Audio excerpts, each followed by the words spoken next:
नमस्कार विद्यार्थी मित्रांनो, मी पवन पाटील बेसिक टू बिल्डिंग या यूट्यूब चॅनलवरती तुमच्या सर्वांचं स्वागत करतो। आता तसं नमस्कार विद्यार्थी मित्रांनो म्हणणं सुद्धा थोडंसं चुकीचं ठरू शकतंय, कारण मी माझ्या आयुष्यात पहिल्यांदाच शिक्षकांना शिकवण्याचा प्रयत्न करणार आहे।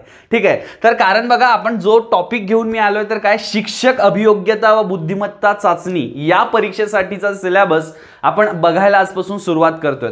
टेट नावाची जी तुमची परीक्षा आहे, TAIT टेट, शिक्षक अभियोग्यता व बुद्धिमत्ता चाचणी, तर या विषयाचा अभ्यासक्रम आजपासून सुरू करतोय। त्याआधी बघा, ह्या परीक्षेमध्ये 80 मार्कांचे म्हणजे 80 प्रश्न आहेत, जे की 80 मार्काला बुद्धिमत्ता चाचणी या विषयासाठी विचारले जातात। तो मी टॉपिक तुम्हाला शिकवणार आहे। त्याआधी माझं नाव पवन पाटील आहे।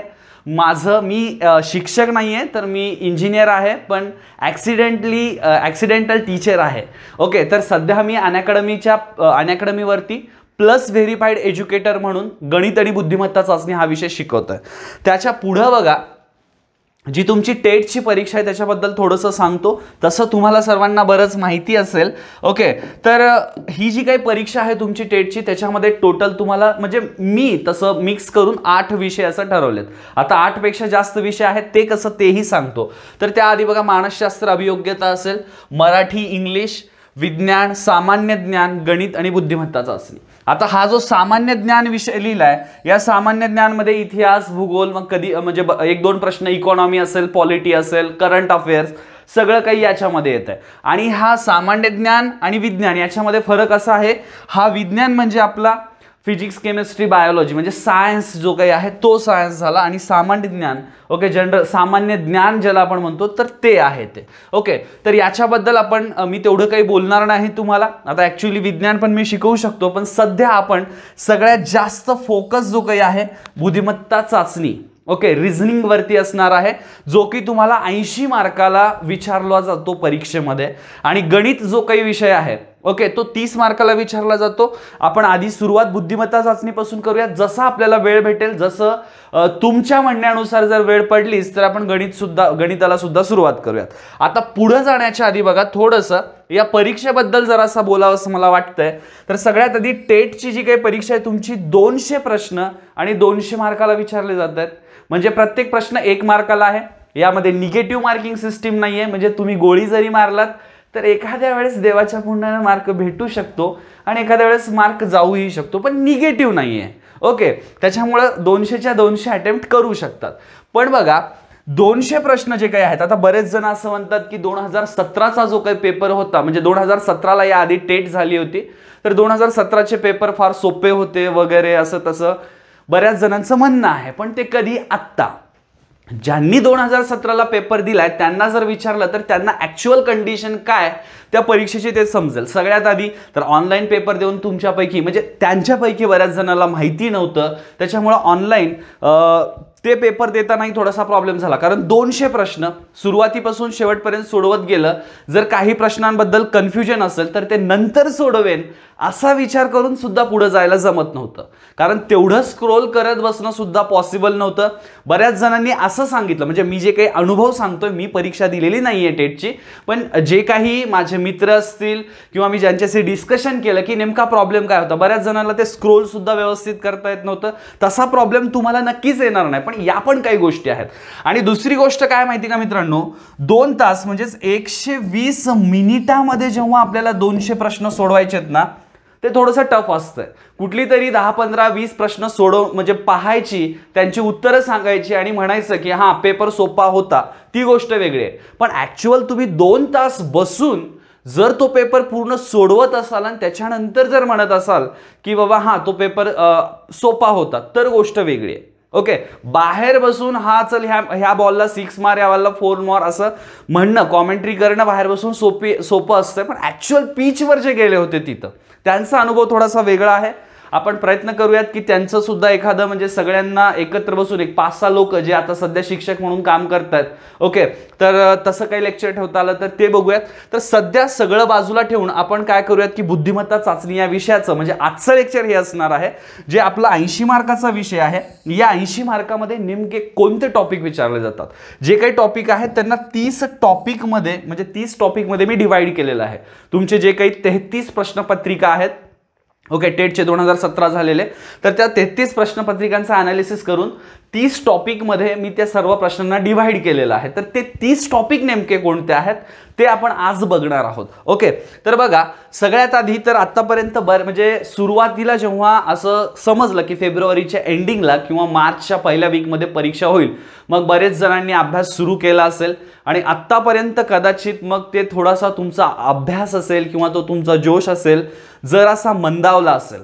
ओके, पण ती आता म्हणजे ते असं न मंदावता आता नवीन एक मास्तर आलाय बा मार्केटमध्ये, काहीतरी शिकवतंय. कारण बऱ्याच जणांचे फोन सुरुवातीपासून येत होते की मास्तर असं असं आमची परीक्षा आहे आणि तुम्हाला म्हणजे त्यांचं म्हणणं होतं की रिझनिंग थोडं बहुत म्हणजे आम्हाला समजते, तर तुम्ही सर्व टॉपिक कव्हर करा.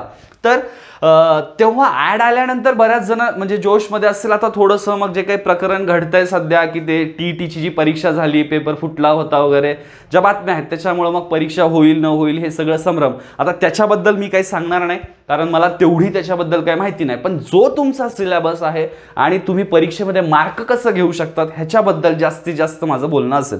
तर ॲड आली रे आली म्हटल्यानंतर जो जोश होता तो जोश पुढं तुम्ही टिकवून ठेवावा, हीच म्हणजे या पद्धतीचं माझं शिकवण्याचा प्रयत्न असेल. ओके, ॲड आली रे आली म्हटल्यानंतर बघा, प्रत्येकजण टेट इकडं पुस्तक मार्केटमध्ये यूट्यूबवरती व्हिडिओ सगळं चालू होतं. थोडंसं आता कुठंतरी त्याच्यावरती म्हणजे थंडी पण वाढली आहे तशी, त्याच्यामुळे ते वातावरण थोडंसं थंडवल्यासारखं मला वाटतंय. तर दुसरा एक प्रश्न तुमचा असतो पुस्तकांची यादी. पुस्तकांची यादी नक्कीच आपण बोलूयात. मी जास्त बुद्धिमत्ता चाचणी आणि गणित या 2 विषयावरच बोलन.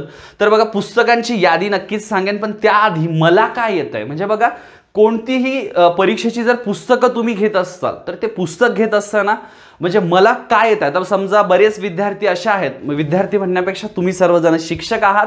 ओके, माझे पण तुम्ही गुरु आहात, त्याच्याबद्दल काही नाही. पण बोलण्याचा एक ओघामध्ये सवय पडलेली आहे की विद्यार्थी मित्रांनो असं म्हटल्यानंतर इगो को हट मत कर लेना. ठीक आहे, तो देखिए की पुस्तकांची यादी नक्कीच सांगू आपण. मला काय येतं हे महत्त्वाचं आहे. आता तुमच्यापैकी काही जण MPSCचा कंबाईनचा अभ्यास करणारे आहेत. मग त्यांनी काय करावं, तर त्यांनी एवढंच करावं की जे काही मागचे तुमचे पेपर्स आहेत, ओके 33 पेपर, ते 33 पेपरचा अनालिसिस करून ते पेपर सोडवणं, हेच काम त्यांनी करावं जे अभ्यास करतायत कंबाईन राज्यसेवा जी कोणती परीक्षा असेल. ओके, मग बाकीचे जे ज्यांचा म्हणजे आता बरेच असं म्हणजे मुलं आहेत किंवा महिला पण आहेत की त्यांनी 2-4 वर्ष झाला अभ्यास करणं सोडलंय, पण त्यांना आता ही परीक्षा द्यायचं आहे. मग त्यांनी बेसिक पासून सुरुवात करावं लागेल. त्याच्यामुळं नेमकं आपण आजाराचं निदान जसं करताना म्हणजे ते कुठंपर्यंत त्याच्या मुळापर्यंत जावं लागतं, त्या पद्धतीनं तुम्ही बेसिक पासून सुरुवात करणार आहेत की मग तुमचा सध्या अभ्यास सुरू आहे दुसऱ्या परीक्षेचा आणि तुम्हाला फक्त ही परीक्षा द्यायची म्हणून अभ्यास करणार आहेत, तर त्यानुसार पुस्तकाची यादी ठरते असं मला वाटतंय. तर त्याच्याबद्दल आपण बोलूयात पुढच्या लेक्चरमध्ये वगैरे. आणि बघा, टाइम मॅनेजमेंट या गोष्टी आज बोलण्याचं कारण की बघा, पुस्तकांची यादी मला काय येतंय ह्याच्याबद्दल आपण बोलूयात. आणि टाइम मॅनेजमेंट असेल, क्वेश्चन मॅनेजमेंट आणि स्ट्रेस मॅनेजमेंट. सिलेबस सांगण्याच्या आधी याबद्दल मी एक 5 मिनिट तुमच्याशी बोलावं असं मला वाटतंय की टाइम मॅनेजमेंट म्हणजे कसं आहे बघा, परीक्षेमध्ये जेव्हा 200 प्रश्न असतात आणि 120 मिनिटांमध्ये सोडवायचं असतं, तिथं टाइम मॅनेजमेंट हा सगळ्यात महत्त्वाचा प्रश्न आहे. मग या टाइम मॅनेजमेंट जर तुम्हाला करायचं असेल तर तुम्ही फक्त जर समजा जो सिलेबस आहे तो सिलेबस सोडवत असाल तर तुमचं टाइम मॅनेजमेंट होणार नाही. तुम्हाला क्वेश्चन पेपर जे काही आहेत प्रिव्हियस इयर ते सोडवावं लागतील किंवा सराव प्रश्नपत्रिका सोडवावं लागतील, त्यामुळे तुमचं टाइम मॅनेजमेंट होईल. कारण बघा, या टाइम मॅनेजमेंटवरती तुमचं हे स्ट्रेस मॅनेजमेंट सुद्धा अवलंबून असतं. टाइम मॅनेजमेंटवरती स्ट्रेस मॅनेजमेंट अवलंबून असतं. आता तुम्ही म्हणताल मास्तर टाइम मॅनेजमेंट तर आधी ऐकलं वाचलं होतं, वेळेचं नियोजन वाचलं होतं, पण हे स्ट्रेस मॅनेजमेंट काय आहे. समजा तुम्हाला म्हणजे मी नेहमी क्रिकेटचं उदाहरण देतो कारण जास्त करून वेळ त्याच्यामध्येच घातलेला आहे. तर क्रिकेटचं नाही तर चला आपण काय करूयात बघा, तुम्ही पहिली 3 प्रश्न सोडवलीत. पहिली 3 प्रश्न रिझनिंगचे आहेत. रिझनिंग म्हणजेच आपलं बुद्धिमत्ता चाचणी. पहिली 3 प्रश्न रिझनिंगची तुम्ही सोडवलीत आणि ती प्रश्न तुम्हाला आली नाहीत. काय, ही 3 प्रश्न सोडवलीत तुम्ही आणि 3 प्रश्न तुम्हाला आली नाहीत, मग याचा जो स्ट्रेस असतो तो पुढच्या प्रश्नावर पडत असतो. एकतर ही 3 प्रश्न सोडवण्यामध्ये माझा वेळ गेलाय, माझं तिथं मशीन गरम झालंय, माझ्या मशीननं वर्क केलंय, पण ते मला जमलं नाही. ओके, त्याचं एक स्ट्रेस असतं आणि हे स्ट्रेस घेऊन जर तुम्ही पुढे जाणार असाल की मी प्रश्न सोडवलाय, मी ते सोडवण्याचा प्रयत्न केलाय, पण ते मला जमलं नाही, हा एक स्ट्रेस तुमच्यावरती येतो. ते स्ट्रेस घेऊन तुम्हाला पुढचे प्रश्न सोडवायचे असतात. 3 प्रश्न झालेत, पुढे 197 प्रश्न बाकी आहेत.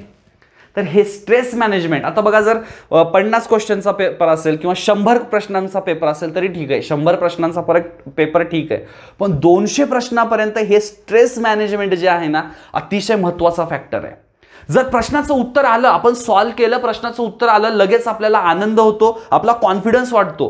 पण एखाद्या प्रश्नाचं उत्तर आलं नाही, एखाद्या प्रश्नाचं उत्तर आलं नाही, कॉन्फिडन्स कमी होतंय. मग ते कॉन्फिडन्स कमी न होऊ देता पुढच्या प्रश्नाला सॉल्व्ह करायला लागणं, हे तुमचं स्ट्रेस मॅनेजमेंट आहे. आता ह्या सगळ्या गोष्टींवरती बोलतो मी. पहिल्याच लेक्चरमध्ये हे बोलल्यानंतर लेक्चर दिल्यासारखं होईल. आणि त्याच्यातल्या त्याच्यात तुम्ही सर्व शिक्षक आहात आणि ह्या सगळ्या गोष्टी तुम्हाला चांगल्यापैकी माहिती असतील. त्याची गरज असेल तर या स्ट्रेस मॅनेजमेंटबद्दल पण बोलूयात. पण या सगळ्या गोष्टी करण्याच्या आधी जर सगळं काय असेल तर महत्त्वाचं सिलेबस, ज्याबद्दल आज आपण बोलणार आहोत. तर बघा, हे स्ट्रेस मॅनेजमेंट, क्वेश्चन मॅनेजमेंट थोडक्यात सांगून देतो, डिटेलमध्ये नंतर बघूयात. ओके, तर क्वेश्चन मॅनेजमेंट काय आहे बघा.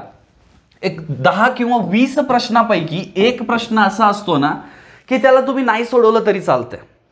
20 प्रश्नापैकी असं, आता गणिताबद्दल जर सांगायचं म्हणलं तर 10 पैकी एखादा असू शकतो किंवा 15-20 पैकी एखादा प्रश्न असा असतो की त्या प्रश्नाला सोडवलं नाही तरी चालतंय, म्हणजे तुम्ही फायद्यात राहता. म्हणजे ते प्रश्न ज्याच्यासाठी बऱ्याच वेळेला बघा, सगळ्यात सोपं वाटणारं पण मार्क किंवा वेळ घेऊन जाणारा प्रश्न, हे तुम्ही कधी बघितलं असाल की असं हे बॉक्स असतं. ओके, मग इथं 5, इथं 3, इथं 8, हे 9, 6 काय जे असेल ते असेल. इथं एक प्रश्नार्थक चिन्ह आहे, समजून घ्या. असा प्रश्न तुम्ही बघितला असाल. आकृत्यांची कोडी असं त्याला आपण म्हणतो. तर हा जो काही प्रश्न आहे, किंवा मग समजा नंबर सिरीजचा प्रश्न असेल, 2, 8, 12 जे काही असेल ते असेल, समजून घ्या. हे प्रश्न दिसायला फार सोपे दिसतात किंवा छोटे दिसतात, पण या प्रश्नाला जर तुम्ही समजा एक 30 सेकंद, 40 सेकंद, 50 सेकंद वेळ दिलात आणि ते जर तुम्हाला आलं नाही ना, तर ते सोडून पुढं जाणं हे फार महत्त्वाचं आहे. तर हे क्वेश्चन मॅनेजमेंट झालं की कोणता प्रश्न सोडवायचा नाही, कोणता प्रश्न सोडवायचा नाही, डायरेक्ट तिथं काय करायचंय, जय माता दी करून पुढे जायचंय. हे तुम्हाला क्वेश्चन मॅनेजमेंट पण जमावं लागणार आहे. टाइम मॅनेजमेंट बद्दल मी सध्या जास्त काही बोलत नाही, कारण त्याचं तुम्हाला बरंच काही माहिती आहे. पण स्ट्रेस मॅनेजमेंट हे तुमच्यासाठी कदाचित, म्हणजे बऱ्याच जणांनी ऐकलं असेल, कोणी नसेल ऐकलं तर ते त्याच्यावरती आपण डिटेल जाऊयात. तर ह्या सगळ्या गोष्टी तुम्हाला मॅटर करणार आहेत कुठं, तुमचा पेपर सोडवताना. कारण जे कोणी ज्यांचं कोणाचं म्हणणं आहे की तो पेपर फार सोपा होता, त्यात एवढं तर कन्फर्म आहे की त्या पेपरपेक्षा आता येणारा पेपर थोडीशी त्याची लेवल वाढलेली असेल. 2017ला जो पेपर होता त्याच्यापेक्षा आता येणाऱ्या पेपरची लेवल 100% वाढलेली असणार आहे. ओके, पण तो पेपर फारच सोपा होता असं म्हणणं चुकीचं आहे. कारण तुम्ही बसा आधी, तुमच्यापैकी किती लोकांनी, कमेंट करा मला वाटल्यास, तुमच्यापैकी किती लोकांनी 2 तास कंटिन्यू बसून तो पेपर सोडवण्याचा प्रयत्न केलाय. ठीक आहे, त्याच्यानंतर सांगा की सोपा होता, अवघड होता. उगीच म्हणजे एक 15-20 प्रश्न बघायचं, हां हे सोपं होतं, मग असं पानं पलटत बघायचे. पण जेव्हा कंटिन्युअस तुम्ही 2 तास प्रश्न सोडवता ना, तेव्हा खरं समजते पेपर कसा होता आणि पेपरबद्दल काय मत म्हणावं ते तेव्हा समजतं. ठीक आहे, त्याच्यानंतर बघा, रिझल्ट जो आहे तुमचा, तो तुमचा अभ्यास, प्रॅक्टिस आणि रिव्हिजनवरती येणार आहे. फक्त शिकून, म्हणजे हे स्टडी म्हणजे समजून शिकणं. ओके, अभ्यास करणं आता त्याचा एक्झॅक्ट अर्थ होतो, पण स्टडी हा शब्द मी असा याच्यासाठी वापरलाय की समजा मास्टरकडून शिकताय तुम्ही, अजून तुमचं तुम्ही किंवा कॅल्क्युलेशन पुस्तक घेऊन शिकताय, तर ते अभ्यास झालं. त्याच्यानंतर प्रॅक्टिस करणं आणि त्याच्यानंतर रिव्हिजन. सगळ्या ह्या तिन्ही गोष्टी जर तुम्ही व्यवस्थित यांना वेळ देऊन केलात, या तिन्ही गोष्टींना जर व्यवस्थित वेळ देऊन केलात, समजा जर तुम्ही 8 तास अभ्यास करत असाल, याला 6 तास, याला 1 तास, याला 1 तास दिलात. ओके, समजा तुम्ही आता वर्णमालिका टॉपिकचा आज अभ्यास केलाय, वर्णमालिका टॉपिकचा अभ्यास केलाय 6 तास, समजा आता म्हणताल मास्तर कुठं 8 तास अभ्यास करतो, समजा 6 तास म्हणजे 8 तास टोटल अभ्यास केलाय, तर त्याला 6 तास नवीन शिकणं असेल, प्रॅक्टिस असेल आणि मग रिव्हिजन असेल. ह्या तिन्ही गोष्टी तुम्हाला कराव्या लागणार आहेत. फक्त स्टडी करून, बरेच जण असतात बघा, बरीच मेहनत करतात, पण त्यांचा प्रॉब्लेम असतो फक्त अभ्यास, फक्त वाचतंय, त्याच्यानं रिझल्ट येत नाही. ह्या तिन्ही गोष्टी तुम्ही केलात तर रिझल्ट तुमचा 100% आहे. आणि त्याआधी ही पण गोष्ट सांगतो बघा, सगळेजण अभ्यास करणार आहेत, मग तुम्ही वेगळं काय करणार आहेत? कंटिन्युअसली अभ्यास करणं बघा, या म्हणजे जे कोणत्या स्पर्धा परीक्षा असतात त्याच्यामध्ये सशाचा रिझल्ट कधीच येत नाही. जो जास्त हुशार असतो त्याचा रिझल्ट कधीच येत नाही. जो कंटिन्युअस मेहनत करत राहतो, कंटिन्युअस अभ्यास करणार आहे, त्याचा रिझल्ट स्पर्धा परीक्षेमध्ये येतो. तर त्या पद्धतीनं आहे, त्याच्याबद्दल बोलत राहूयात आपण. आणि त्याआधी बघा, जर कोणी पहिल्यांदा बघत असतील तर हे आपलं यूट्यूब चॅनल आहे बेसिक टू बिल्डिंग. त्याच्यानंतर टेलिग्राम चॅनल पण आहे बेसिक टू बिल्डिंग, फेसबुकवरती पण बेसिक टू बिल्डिंग, इंस्टाग्रामवरती पण बेसिक टू बिल्डिंग. आणि कुणाला वाटलं की मास्तरला काहीतरी सांगायचं आहे बाबा, ओके, मास्तरला काहीतरी सांगायचं आहे, तर हा माझा व्हॉट्सअपचा नंबर आहे. यावरती सुद्धा तुम्ही कॉल पण करू शकता, मेसेज पण टाकू शकता. जे काही तुमच्या शंका असतील तिथं आपण नक्कीच बोलू शकतो. ओके, तर सगळ्यांनी इथं म्हणजे ज्यांना वाटतंय की आपण चला मास्तरसोबत राहून थोडासा अभ्यास करू, तर या प्लॅटफॉर्मवरती माझ्याशी जुळू शकता. त्याच्यानंतर मग आता मेन विषयाकडे येऊयात, जो आज आपल्याला बघायचा आहे. आज आपण काय बघणार आहोत तर बघा, बुद्धिमत्ता चाचणी 80 गुण. काय? बुद्धिमत्ता चाचणी 80 प्रश्न 80 गुण. ओके, तर बघा याचं जे काही आहे, शिकवणार कसं आहे ते सांगतो. आधी मी तुम्हाला कसं शिकवणार आहे. तर सगळ्यात आधी आता हा आपला इंट्रोडक्टरी पहिलाच लेक्चर आहे की चला मास्तरना टेट सुरू केलं बाबा, असं बरेच जण म्हणतील. ठीक आहे, तर टेटचं नेमकं सिलेबस कसं घेणार आहे. तर आधी तुम्हाला 5 व्हिडिओ येतील, कारण जो तुमचा अभ्यासक्रम आहे ना 30 टॉपिक आहेत, ते मी 5 पार्टमध्ये डिव्हाइड केलेले आहेत. कसं काय ना आता लगेच पुढच्या 1 मिनिटात तुम्हाला सांगतो. ओके, तर 5 पार्ट तुम्हाला म्हणजे 5 व्हिडिओ याच्या पुढे येणार आहेत. त्या 5 पार्टचे की प्रत्येक सिलेबसमधला जो प्रत्येक पॉईंट आहे त्या प्रत्येक पॉईंटची 4 प्रश्न असं, म्हणजे पूर्ण 30 टॉपिकची 4 प्रश्न असं आपण आधी कव्हर करूयात. म्हणजे या टॉपिकवरती अशी प्रश्न विचारली जातात म्हणून. आणि त्याच्यानंतर मग टॉपिक वाईज घ्यायला सुरुवात करूयात. त्याच्यापैकी बऱ्याच जे काही मटेरियल आहे ते आपल्या यूट्यूब चॅनलवरती ऑलरेडी मी टाकलेलं आहे. ओके, बेसिक टू बिल्डिंग नावाचं जे आपलं यूट्यूब चॅनल आहे तर त्यावरती मी ऑलरेडी टाकलेलं आहे. ते तुम्ही नक्की जॉईन करू शकता आणि प्रॅक्टिसला लागू शकता. तर बघा, पार्ट 1 आहे. आता या पार्ट 1 मध्ये 5 काय आहेत बघा, पॉईंट आहेत. पार्ट 1 तुमचा जो काही सिलेबस आहे बुद्धिमत्ता चाचणीचा, त्याला मी काय केलेलं आहे 5 पार्टमध्ये डिव्हाइड केलेला आहे. त्या 5 पार्टपैकी हा पहिला पार्ट आहे. याच्यामध्ये पहिला टॉपिक आहे बघा, वर्णमालिका. वर्णमालिका म्हणजे आपलं हे ABCDEFGH जे काही आहे झेडपर्यंत ते. ठीक आहे, त्याच्यानंतर पार्ट ए, याच्यामध्ये पार्ट ए आणि पार्ट बी केलाय. कारण बघा पार्ट ए मध्ये ते श्रेणी पूर्ण करा, म्हणजे जी काही श्रेणी असते समजा ACE, ओके, तर मग ही जी काही श्रेणी असते ही श्रेणी पूर्ण करा असेल. सहसंबंध म्हणजे काय बघा, ए च्या नंतर आता हा C असेल, ओके, आणि बघा ई च्या नंतर मग इथं असं काय येईल, असं म्हणजे याच्यात जो काही संबंध आहे याच्यात काय असेल. आता हे जास्त डिटेल सांगत नाही, कारण पुढच्या लेक्चरमध्ये हेच आपल्याला बघायचं आहे. ओके, तर हा जो काही भाग आहे बघा, पूर्ण जो काही हा तुम्हाला पहिला पार्ट आहे ना आपल्या यूट्यूब चॅनलवरती जशाच तसा तुम्हाला भेटेल. आता याच्यातलं काय नाहीये त्याच्यामध्ये, तर बघा हा एक भाग नाहीये, सॉरी, हा एक भाग त्याच्यामध्ये तुम्हाला दिसणार नाहीये. एकच सेकंड, हा एक भाग तुम्हाला त्यामध्ये दिसणार नाहीये. आणि त्याच्यानंतर बघा हा हे 2 जे पार्ट आहेत, हे 2 पार्ट आपल्या यूट्यूब चॅनलवरती तुम्हाला भेटणार नाहीत. ॲक्च्युली एक प्लेलिस्ट बनवून टेटचा जो काही सिलेबस असेल पूर्ण रिझनिंगचा, तो तुम्हाला मी आपल्या यूट्यूब चॅनलवरती अवेलेबल करून देतो. तर हे 2 पार्ट तुम्हाला आपल्या यूट्यूबवरती दिसणार नाहीत. याच्यामध्ये शब्द निर्मिती असेल, म्हणजे एक मोठा शब्द तुम्हाला दिला जाईल इंग्लिशचा, आणि त्याच्यावरून कोणते कोणते शब्द तयार होतात, कोणते तयार होत नाहीत हे तुम्हाला तिथं विचारलेलं असतं. शब्दकोशांप्रमाणे मांडणी म्हणजे ABCD हे जे काही आहेत ते क्रमानं कशी मांडणी करायची हे त्याच्यावरती प्रश्न असतं. शब्दावर आधारित प्रश्न असेल, ओके, आणि अंक, अक्षर व चिन्हांची मालिका म्हणजे हे 3 असेल, 3P#, ओके, त्याच्यानंतर D4, हे अशी एक सिरीज दिलेली असते आणि त्यावरती प्रश्न विचारले जातात. ओके, तर हे 2 पार्ट आपल्या यूट्यूबवरती नाही आहेत. बाकी पूर्ण सिलेबस आपल्या यूट्यूबवरती तुम्हाला भेटेल. आणि जरी भेटला तरी एक फरक अजून एक सांगतो तुम्हाला. आता हे जे काही मी ते व्हिडिओ टाकलेले आहेत बेसिक आहे त्याच्यामध्ये, आणि कंबाईन असेल आणि राज्यसेवा असेल त्याला फोकस केलेला आहे. तर तुमची जी काही प्रॅक्टिस घेऊयात आपण, कारण जे तुम्हाला आत्ताच बोललो मी की तुमचा जो रिझल्ट आहे तो फक्त कशावरती हो, स्टडीवरती येणार नाही. मग प्रॅक्टिस आणि रिव्हिजन याचे जे आपले लेक्चर घेऊयात त्यामध्ये तुम्हाला तुमच्या परीक्षेमध्ये टेटमध्ये जे प्रश्न विचारलेले आहेत त्या प्रश्नावरती आपला फोकस असेल. ठीक आहे, तर मग बघा दुसरा पार्ट काय आहे बघा, पार्ट 2. पार्ट 2 मध्ये बघा हा पण पूर्ण सिलेबस तुम्हाला आपल्या यूट्यूब चॅनलवरती भेटेल. फक्त हा जो पार्ट 3 आहे हा आपल्या यूट्यूबवरती नाहीये. ओके, तसं मी अनअकॅडमीवरती शिकवतो, अनअकॅडमीवरती तुम्हाला हा भेटून जाईल.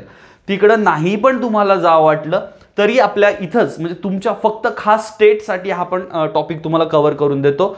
सांकेतिक भाषा, कोडिंग डिकोडिंग, व्यवहारी एजेस, नातेसंबंध, दिशा, डायरेक्शन, घड्याळ असेल. ओके, त्याच्यानंतर घड्याळवरती सगळ्यात जास्त वेळा प्रश्न विचारला गेलेला म्हणजे समजा 5:15 झालेत तर याची आरशातील प्रतिमा किंवा आरशात किती वाजलेले दिसतील. ओके, किंवा आरशामध्ये वेळ बघितली तर 5:15 झालेले होते, तर आरशामध्ये म्हणजे ओरिजिनली त्या घड्याळात किती वाजलेले आहेत या पद्धतीचा प्रश्न विचारलेला आहे. नातेसंबंध म्हणजे ब्लड रिलेशन. ओके, व्यवहारी, हे सगळे टॉपिक तुमचे तसं तिथं कव्हर केलेले आहेत, पण ती थोडीशी लेवल कदाचित तुम्हाला उघड वाटू शकते. मग तुमच्या प्रश्नपत्रिकेमध्ये जे प्रश्न विचारलेले आहेत ते आपण नक्की घेऊयात. मग दिनदर्शिका, रांगेतील स्थान आणि बैठक व्यवस्था. आता बघा, हा सापेक्ष तुलना हा जरा शब्द तुम्हाला मोठा वाटेल, पण बघा सापेक्ष तुलना म्हणजे नेमकं काय त्याच्याबद्दल सांगून देतो. बघा याच्यात काय असतंय, चिंटू हा पिंटूपेक्षा उंच आहे. ओके, चिंटू हा पिंटूपेक्षा उंच आहे. पिंटू हा ललितापेक्षा उंच आहे. मग ललिता आणि चिंटूचं म्हणजे सापेक्ष संबंधित तुलना केलेली असते, याची आणि याची संबंधित तुलना केलेली असते. अशा पद्धतीचे प्रश्न बरेच आपल्याला विचारले गेलेले आहेत, तर ते बघणार आहोत. त्याच्यानंतर सांकेतिक तुलना. सांकेतिक तुलना म्हणजे काय बघा, सांकेतिक तुलना. ओके, तर बघा A is greater than B, B is greater than C. मग आपल्याला ए आणि सी मधला जर संबंध विचारला असेल तर ए नक्कीच काय असतो, सी पेक्षा मोठा असतो, तर याला आपण सांकेतिक तुलना म्हणतो. ओके, तर त्याच्यानंतर बघा पार्ट 3. आता पार्ट 3 मध्ये काय आहे, non verbal reasoning. Non verbal reasoning म्हणजे जे की आकृत्यांवरती डिपेंडेंट प्रश्न आहेत, आकृत्यांवरती डिपेंडेंट प्रश्न आहेत ते आपण इथं बघणार आहोत. ओके, मग बघा पहिला टॉपिक काय तुमचा याच्यामधला म्हणजे टोटल याच्या सिलेबसमधला 15वा पॉईंट आहे, पण यामध्ये काय आहे, आकृती. आता आकृत्यांची मालिका पूर्ण करणे. ओके, 3 आकृत्या दिली जातील आणि चौथी आकृती कोणती हे तुम्हाला विचारलं जाईल. आकृत्यांमधील सहसंबंध, 2 आकृत्या ए आणि बी मध्ये जो संबंध आहे तो सी आणि डी मध्ये असतो. त्याच्यानंतर वेगळी आकृती, 4 आकृत्या दिलेल्या आहेत, त्याच्यापैकी वेगळं लॉजिक जे आहे चौथ्या आकृतीमध्ये असतं ते कोणत्या तरी आकृतीत असतं ते तुम्हाला शोधायचं आहे. आणि आरशातील प्रतिमा यावरती तुम्हाला प्रश्न विचारला, पाण्यातील प्रतिमावरती विचारलेलं नाहीये, पण याचीही काही उदाहरणं आपण घेऊन टाकूयात. म्हणजे जर विचारलंच त्यांनी म्हणजे ते काय करणार, 100% 2017 पेक्षा एक पाऊल पुढे टाकणार. मग ते जर एक पाऊल पुढे टाकणार असतील तर आपण आधीच एक पाऊल पुढे जाऊन शिकूयात. ठीक आहे, त्याच्यानंतर आकृत्यांची संख्या मोजणे. आता ऍक्च्युली नॉर्मल एक्झाम मध्ये बघा हे अशी प्रश्न विचारली जातात, सोपी म्हणजे ही फॉर्म्युल्यावरती काही सेकंदात उत्तर निघतात, पण तुमच्या टेटच्या पेपरमध्ये जी प्रश्न विचारले आहेत ना त्यांच्यावरती असे काही फॉर्म्युले अप्लाय होत नाही. तिथं तुम्हाला काउंट करून लिहावं लागतं. अशा पद्धतीचे प्रश्न आहेत. रेषांची संख्या किती असेल, आयतांची संख्या किती असेल, अशा पद्धतीचे प्रश्न आहेत, तेही आपण बघणार आहोत. त्याच्यानंतर कागदाची घडी. आता या आकृत्याच्या कोडीमध्ये सगळ्यात जास्त वेळा विचारला म्हणजे बघा हा एक डायस एक आहे, म्हणजे हा तुम्ही बघितला असेल, कदाचित पेपर बघितला असाल सगळेजण अशी अपेक्षा करतो, म्हणजे नक्कीच तुम्हाला माझ्यावरती विश्वास. आता इथं 5 आहे समजा, इथं 6 आहे. ओके, या पद्धतीचा डायस बघितलाय तर यावरती 2 प्रत्येक पेपरमध्ये तुम्हाला 2 प्रश्न दिसतील. डायसवरती तुम्हाला 2 प्रश्न दिसतील. ओके, आणि त्याच्यानंतर ही जी काही आहे बघा एम्बेडेड फिगर किंवा मग काय लपलेली अंतर्भूत आकृती कोणती. ओके, तर यावरती एक त्यांचा जास्त फोकस आहे. आणि तिसरा फोकस आहे कागदांची घडी. ओके, तर या तिन्ही टॉपिकला त्यांनी या नॉन व्हर्बल मध्ये सगळ्यात जास्त महत्त्व किंवा 2-2 प्रश्न यावरती विचारलेले आहेत. बाकी सगळ्यांवरती पण एक प्रश्न विचारलेला आहे, पण सगळ्यात जास्त त्यांना आवडलेला म्हणजे प्रकार म्हणजे लपलेली आकृती किंवा अंतर्भूत आकृती. ओके, तर सगळंच आपण व्यवस्थित बघणार आहोत. तसं अनअकॅडमीवरती यामधला पूर्ण 70 ते 80% सिलेबस तुम्हाला फ्रीमध्ये पण बघता येईल अनअकॅडमीच्या यूट्यूब चॅनलवरती. आपल्या यूट्यूब चॅनलवरती पण तो लगेच अवेलेबल होऊ शकतो. ओके, जसा तुमचा रेस्पॉन्स वाढेल तसा आपल्या व्हिडिओच्या अपलोडिंगचा पण वेग वाढेल. म्हणजे जसं तुम्ही जास्तीत जास्त तुमच्या मित्रांना शेअर करणार आहात तसं जास्तीत जास्त आपले व्हिडिओ येत जातील. तर हे झालं non verbal reasoning part 3. Okay, इथं 22 पर्यंत आलोत. आणि मग त्याच्यानंतर बघा 1 मिनिट.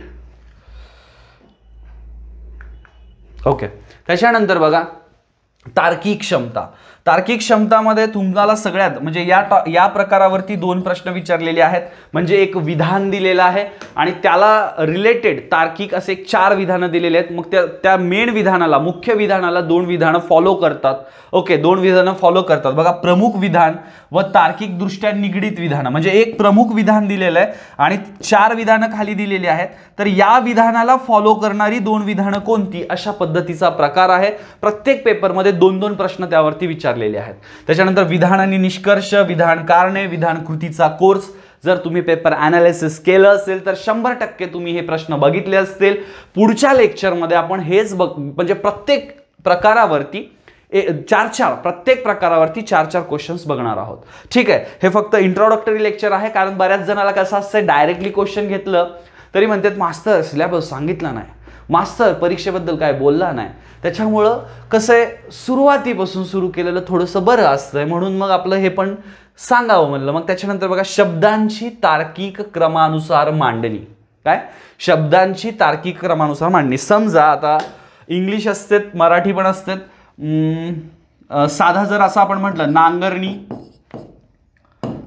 नांगरणी आणि त्याच्यानंतर बघा खुरपणी, त्याच्यानंतर काय पेरणी आणि त्याच्यानंतर आता रास असं आपण म्हणूया. ठीक आहे, तर यांचा आपल्याला क्रम लावायचा आहे. तर सगळ्यात आधी शेतकरी काय करतो, शेत नांगरतो. मग त्याच्यानंतर पेरणी करेल, पेरणी केल्यानंतर पीक येईल. ओके, पीक आल्यानंतर खुरपणी करेल. मग सगळ्यात शेवटी काय प्रोसेस असते, रास असते. आता याच्यातल्या काही अजून स्टेप्स उरल्यात, नाहीतर लगेच टीका करायला लागतात. सांगण्याचा उद्देश काय आहे की 27 क्रमांकाचा जो काही आपला टॉपिक आहे तो या प्रकारचा आहे. ठीक आहे, आणि त्याच्यानंतर मग पुढचा काय प्रकार दिसतोय तुम्हाला, अनुक्रमाने पुनर्रचना करणे. आता याच्यामध्ये काय बघा, आपली जी लहानपणीची प्रश्न होते, आता ॲक्च्युली हे मराठीमध्ये येतं वाटतं तुम्हाला, पण आपण ते रिझनिंगमध्ये पण घेऊ शकतो, म्हणून मी ते घेण्याचा प्रयत्न करतोय. अनुक्रमाने पुनर्रचना करणे. आता अनुक्रमाने पुनर्रचना करणे म्हणजे काय, तुम्हाला 5 सेंटेन्स दिलेले असतात, 5 वाक्य दिलेली असतात आणि ती वाक्य तुम्हाला रिअरेंज म्हणजे अरेंज करायची असतात. ओके, पुनर्रचना करायची असते त्यांची. कोणतं वाक्य आधी येतंय, तुम्ही बघितलं असाल, एक चतुर कोल्हा असतो, तो माकडाकडे बघतो आणि त्या माकडाला बघून म्हणतो तू काय असा दिसतोय, त्याच्या माकडाकडे काहीतरी खायला असतं, असं काहीतरी वगैरे प्रश्न असतात. म्हणजे रिअरेंज करून ती स्टोरी रायटिंग जे आपण लहानपणी असतं एकदम स्कॉलरशिपच्या परीक्षेला वगैरे, तर त्या पद्धतीचं हे अनुक्रमाने पुनर्रचना करणे हा टॉपिक आहे. त्याच्यानंतर निर्णय क्षमता. निर्णय क्षमता, वर्गामध्ये विद्यार्थी गोंधळ घालत आहेत. ओके, एक विद्यार्थी तुम्ही वर्गात गेल्यानंतर तुम्हाला काहीतरी उलट बोलला, उद्धटपणे बोलला, मग तर तुम्ही त्याच्यासोबत काय कराल, त्याला लगेच तिथं शिक्षा द्याल किंवा मुख्याध्यापकाकडे घेऊन जाल. ओके, अशा पद्धतीनं जी काही आहे डिसिजन मेकिंगची क्वेश्चन्स तुम्हाला परीक्षेमध्ये विचारली जातात. आणि आता एवढं सगळं सांगितल्यानंतरही तुम्हाला काय वाटत असेल, मास्तर हा टॉपिक उरलाय, तर तो टॉपिक आपण मिसलेनियसमध्ये घेऊया. ठीक आहे, म्हणजे याच्यामधूनही काही उरलं असेल एखादा पॉईंट. ओके, नजर चुकीनं जर काही चुकलंच असेल तर आपण ते मिसलेनियस या 30 नंबरच्या टॉपिकमध्ये घेऊयात. तर 100% तुम्हाला लक्षात आलं असेल की किती आपल्याकडे एकूण किती 30 टॉपिक तुम्हाला रिझनिंगची बुद्धिमत्ता चाचणीची विचारली जातात. 80 मार्काला ही प्रश्न आहेत. 80 मार्काला ही प्रश्न आहेत. सगळ्यात महत्त्वाचं असं असतं की रिझनिंगचं जे काही असतं, बुद्धिमत्ता जे काही असतं बघा, ते सर्वांना सॉल्व्ह करता येते. बुद्धिमत्ता हा विषय आहे की त्याची उत्तरं ते सर्वांनाच सॉल्व्ह करता येत असते. मग प्रॉब्लेम काय असतंय, तर प्रॉब्लेम हा असतो की बुद्धिमत्ता वेळेमध्ये सोडवणं गरजेचं असतं. प्रश्नाचं उत्तर प्रत्येकालाच येते, पण उत्तर वेळेमध्ये येणं हे गरजेचं असतं. कमीत कमी वेळेमध्ये तुमचं उत्तर कसं येईल हे गरजेचं आहे. उद्यापासून तुम्हाला दररोज एक व्हिडिओ भेटेल. तुमचा रेस्पॉन्स जसा वाढेल तसा आपण व्हिडिओची स्पीड वाढवूयात. तर बघा, अजून एकदा सांगतोय, हा आपलं यूट्यूब चॅनल, फेसबुक पेज, त्याच्यानंतर इंस्टाग्रामचं पेज. ओके, ह्या सगळ्या गोष्टी या सगळ्या प्लॅटफॉर्मवरती आपण आहोत. तर तुम्ही ते सगळीकडे जुळू शकता. तुमचे काही सजेशन्स असतील तर नक्कीच तुम्ही कमेंट करा. ओके, किंवा तुम्ही आपल्या व्हॉट्सअप नंबरवरती सुद्धा माझ्याशी बोलू शकता किंवा तुम्ही मेसेज करा. जसा मला वेळ भेटेल तसं मी तुमच्याशी बोलेन. तुमचे काही सजेशन्स असतील तर ऑलवेज वेलकम, कारण शेवटी तुम्ही पण मास्टरच आहात. ओके, तर बघा, सगळ्यांचं मनापासून धन्यवाद की तुम्ही शेवटपर्यंत व्हिडिओ बघितलात आणि तुमच्या जास्तीत जास्त मित्रांना व्हिडिओ शेअर कराल आणि उद्यापासून ओके म्हणजे मेन सिलेबसला हात घालूयात. हा व्हिडिओ बऱ्याच जणाला काय असतं बघा, म्हणजे सुरुवात कशी असते म्हणजे एकदम सुरुवातीपासून घ्यायला पाहिजे मास्तर, नाही बऱ्याच लोकांची अपेक्षा असते आणि गरजेचं पण असतं, तसं काही ठिकाणी गरजेचंच असते. ओके, त्याच्यामुळं आपण हे आज एक इंट्रोडक्टरी लेक्चर आपल्या टेटच्या एक्झामचं घेतलं होतं. उद्यापासून मेन सिलेबस तुम्हाला भेटायला सुरुवात होईल. तुम्हाला फक्त एकच करायचं आहे की तुमच्या जास्तीत जास्त मित्रांना वगैरे हे व्हिडिओ शेअर करायचा आहे. तर भेटूयात पुढच्या व्हिडिओमध्ये. तोपर्यंत सर्वांना जय हिंद.